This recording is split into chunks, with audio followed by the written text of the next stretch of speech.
In the early 70s, the band's Richard Manuel was in such rough shape that Bob Dylan showed up at his door to check on him. But the second Dylan caught a glimpse of what Manuel was hiding in his home, his blood ran cold. With a voice that could crack you open with its sorrow and soul, Richard Manuel was the heart of the legendary 1960s roots rock group, The Band. A piano prodigy who could flip from gospel growl to angelic falsetto, he helped craft some of the most iconic sounds in rock history, all while quietly battling demons determined to pull him under. But even Manuel's musical gifts and the band's brotherhood weren't enough to stop him from unraveling, and his heartbreaking final act stunned everyone. Before Justin Bieber was even a twinkle in Stratford's eye, the small Ontario town had already produced a musical prodigy with an incredible voice. Born April 3, 1943, Richard Manuel had it all: talent, charm, and a gift for music that showed up early. But like Bieber, his rise came with a dark side. And behind the piano, Manuel was fighting battles that no amount of fame and fortune could fix. Sure, Manuel found his voice singing harmonies with his three brothers in church, but when night fell, things got a lot less angelic. While other kids were swooning over Elvis and Jerry Lee Lewis, Manuel was in his bedroom, somehow tuning into a crackling Nashville radio station to absorb the raw grit of Muddy Waters and Howling Wolf. At 15, he joined a local band called the Rebels, and by the summer of 1960, one gig in Port Dover would change everything. What happened next is what every budding musician dreams of. As part of the Rebels show, Manuel poured his soul into the Ray Charles song Georgia on My Mind, and nailed it. The crowd went wild, and so did hitmaker Ronnie Hawkins. Soon, Hawkins was their manager, and the boys were on their way to Arkansas to play the Southern Club Circuit. Say what you want about Manuel, you can't call him ambitious. In fact, when Ronnie Hawkins invited Manuel to join his band, the Hawks, Manuel turned him down. Manuel had made a pact with his Rebels bandmate, Jimmy Winkler, that neither would leave without the other. Thankfully, Winkler told Manuel, "This is your chance. You better take it." Richard accepted the offer, grabbed his suitcase, and hopped on a plane to Tulsa. When Manuel joined the Hawks, he wasn't a total stranger. Guitarist Robbie Robertson had already met him at a burger stand in Grand Bend, Ontario. Manuel had walked up to Robertson to introduce himself, but before he could say much, one of Robbie's buddies cracked a joke about Manuel's big nose. Manuel just grinned and fired back, "Yeah, that's why they call me Beak." Robertson remembered him as funny and charming, but something felt off. As Robertson watched Manuel wobble off, it hit him. The guy had definitely had a few. He wasn't belligerent, just a little goofy and clearly buzzed. It wouldn't be too long before Robertson would discover the truth. Ronnie Hawkins didn't settle. He cherry-picked only the best for his band. Robertson on guitar, Helm on drums, Danko on bass, and Hudson and Manuel on keys. Hawkins ran a tight ship, but about Manuel, he later said, "I guess he must have had a drinking problem then, but he never messed up in performance, and that's what mattered to me." Richard Manuel didn't ease into the Hawks. Hawkins threw him straight into the deep end. Rick Danko remembered that on night one, a buzzed Hawkins yanked back the curtain, pointed to the crowd, and barked, "Let it ride, son." A little small detail, Manuel had never played lead piano, only rhythm, but it didn't matter. The moment he started singing, Danko knew they had something special. Danko called Manuel a force of nature. It wasn't too long before the Hawks were firing on all cylinders, especially Manuel. One wild night at Toronto's Seahorse Motel, groupie Kathy Smith ended up sleeping with bassist Danko, until he found out she wasn't on the pill and abruptly bailed. Moments later, Helm strolled in and picked up where Danko left off. 6 weeks later, Smith made a shocking discovery.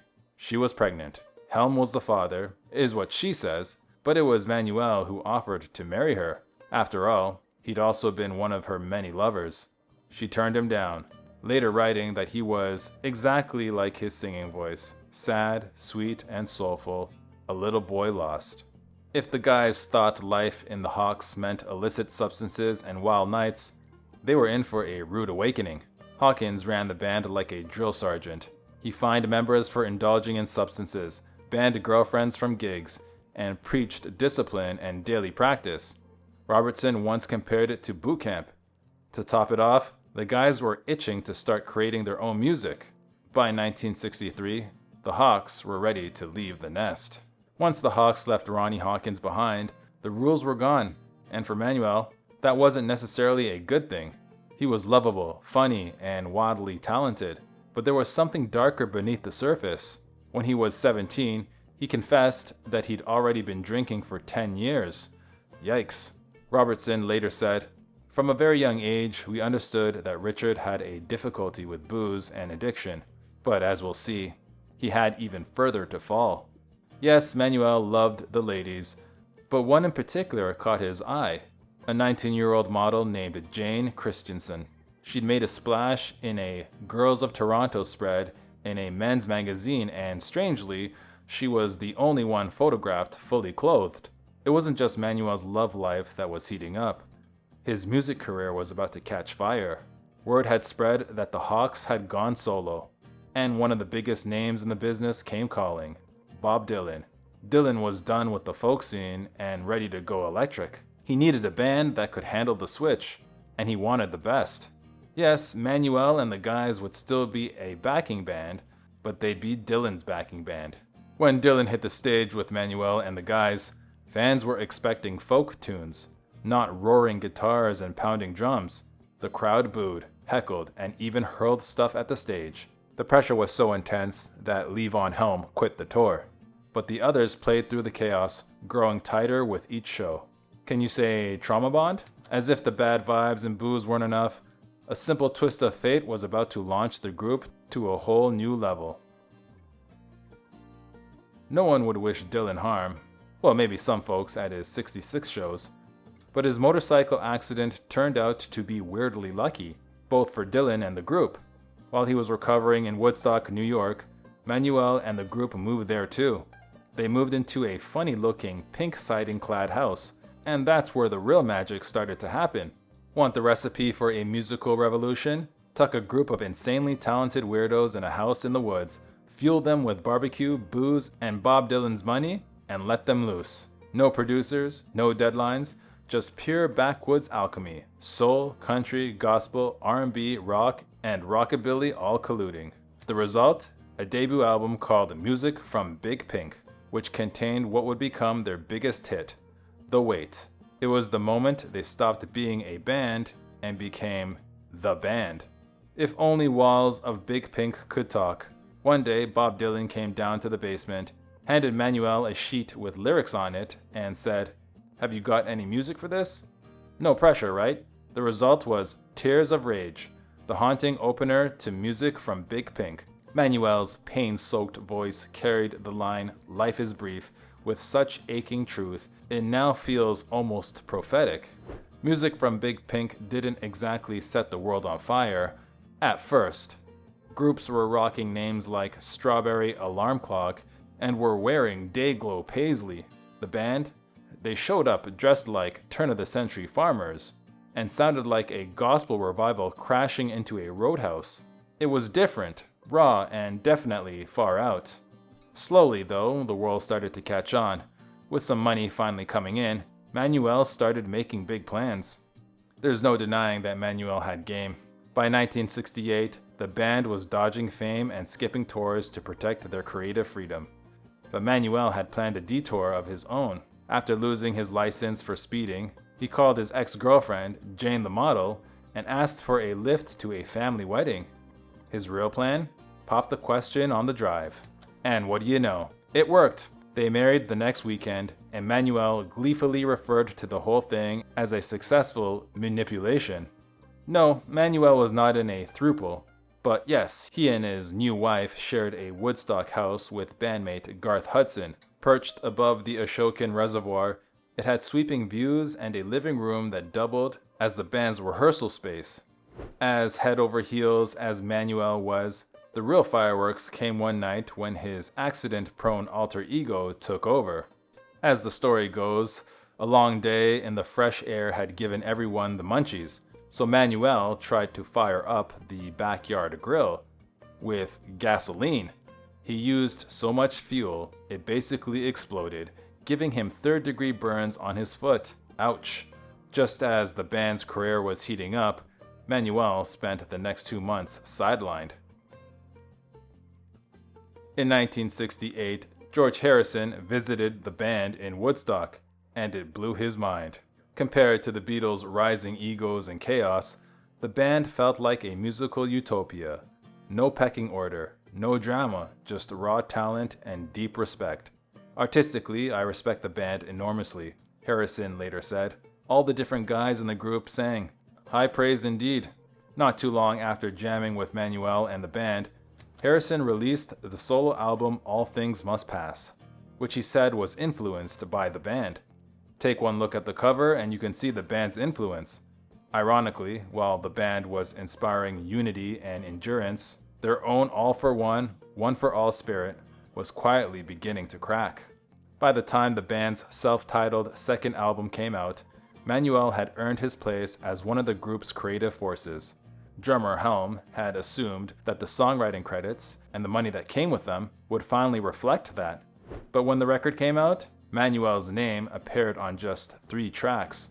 Levon got half credit on 1. Garth and Rick got nothing. Robbie Robertson, all 12. Something didn't smell right. Levon called it what it was, divide and conquer. Whether it was ego, management, or manipulation, the damage was done. The band's famously democratic spirit, the same thing that had stunned Harrison, was starting to erode. Manuel, the sensitive heart of the group, took it hard. As Levon later said, so that's when the great sense of teamwork stopped. Who wanted to pour out their souls and not get credit? Richard eventually stopped writing altogether and started filling the time with more dangerous pastimes. The band was cracking on the inside, but from the outside, they looked unstoppable. The money was flowing, the critics and groupies were swooning, and legends like Joan Baez and Cass Elliot were covering Manuel's songs. Despite the rising tension, they kept touring and recording, trying to drown their disillusionment in applause, substances, and just enough denial to keep going. As the band entered the 1970s, they were riding high. Private jets and tons of white powder, with big paychecks to pay for it. But the excess didn't fix the fractures, it deepened them. Robbie Robertson would later call this stretch in the band's history the darkness, a time of addiction, exhaustion, and control struggles. Emotional burnout crept in like smoke, and for the ultra-sensitive, already fragile Manuel, it marked the beginning of a devastating decline. Manuel was stuck. By 1973, he was in rough shape, personally and creatively. He told friends that he knew he was too trash to work and that he was holding up the band, but he felt helpless. His wife, Jane, had left him temporarily, and a friend was living in his house to try to keep the dealers at bay. Even when he hadn't called him, they'd come knocking, hoping for a sure sale, and making kicking the habit even more difficult. Manuel was staying in a series of rented houses, and living conditions certainly didn't help things. The band had always maintained a silent, unofficial agreement between themselves. They wouldn't interfere in each other's lives, but Manuel's situation had become too dire to ignore. It got to the point where even Bob Dylan became worried. One day, he showed up at Manuel's doorstep to check on him, but when Manuel opened the door, Dylan was horrified. Not only was Manuel not taking care of himself, he wasn't taking care of his home or his dog, and had let the dog relieve himself indoors to the point where the floors were covered in dog droppings. Manuel didn't just need rehab, he needed saving. By 1974, Manuel's body and spirit were barely holding on. A few days after collapsing at a Cleveland show, he had a quiet moment with Robertson. Manuel apologized for his longtime writer's block and added something that clearly still haunted him. The plan in the beginning was that we would all write. That's why you insisted we share the publishing equally. According to Levon Helm, Manuel's writer's block wasn't burnout. It started the day Robertson claimed credit for all 12 tracks on their second album. Robertson had reached his limit. He feared Manuel and the rest of the band were heading toward an early grave. To close the book, he planned The Last Waltz, a star-studded farewell concert movie directed by Martin Scorsese. but the cameras barely caught Manuel at all. He looked distant and missed a vocal cue on the night's finale. The show was meant to celebrate the band's legacy, but for Richard, it felt more like an exit he didn't choose. Post Last Waltz, everyone scattered. Richard lost Jane, for good this time, and his already low self-esteem sank lower. He refused to leave the Malibu bungalow owned by the record company, so they shut off the gas. That didn't stop him. He cooked steaks on an upside-down clothes iron. When they finally evicted him, they found something utterly disturbing. 2,000 empty bottles. Yikes. It was rock bottom, but somehow he wasn't done falling. In a surprise to many, Manuel lived to see a new decade. In the early 80s, he even felt a spark of inspiration, so they reformed the band, without Robertson. Richard even quit drinking for a while, married a Toronto girl named Arlie Litvak, and started to believe things might turn around. Too bad the road ahead would be darker than anyone dared admit. In hindsight, it's chilling, not funny, that the band called their comeback the Death Tour. Gone were the private jets and stadium crowds. Now it was endless miles between tiny small town clubs and fading applause. Manuel came to the startling realization: they weren't legends anymore. They were a nostalgia act. "Do you realize we have become these songs?" he told Levon one night. And he didn't mean it kindly. Manuel once said, "I was a party," but by the mid-80s, the party was long over, even though he was back on the booze hard. It was no fun playing small lounges with bad gear while praying his substance-wrecked voice could survive the set. Once a prodigy with limitless promise, he was now cycling through oldies and far humbler venues, and it was really getting to him. It's a long way from London's Wembley Stadium to the cheek-to-cheek lounge in the Orlando suburbs, and it's not exactly a lateral move. After the show on March 3, 1986, Manuel approached bandmate Garth Hudson and quietly thanked him for 25 years of music. Hudson didn't think too much of it. He was busy packing up gear. Later that night, Manuel and Helm met up at the Quality Inn where they were staying. Manuel complained about the lack of respect and said he felt like he was slipping. No one realized how far he'd already gone. In the early hours of March 4, 1986, Helm tried to put Manuel's glum mood into perspective as they watched a movie. The conversation lightened up, and then Manuel casually said he was going back to his room for a minute. It was the last time Helm ever saw him alive. Without a room key, Manuel roused his wife, Arlie, to get back into his room. She later admitted that he seemed disgruntled, but when he settled in next to her, she drifted off to sleep. When morning came, Arlie realized Manuel wasn't beside her anymore. Manuel's absence wasn't that big of a deal for Arlie, yet. She just thought he was on the tour bus and went about her morning calmly. But when she got back and stepped into the hotel room bathroom, her world shattered. There was Manuel's lifeless body. Her screams echoed through the hotel as she bolted to find the other band members. When Helm ran into Manuel's bathroom and saw the horrific scene, he went into shock. Helm and Danko gently lifted him down and tried to revive him, but it was too late. Manuel was just 42. As Helm later wrote, Richard had flirted with the Reaper a few times before, and every time God threw him back to us. This time he decided to keep Richard Manuel for himself.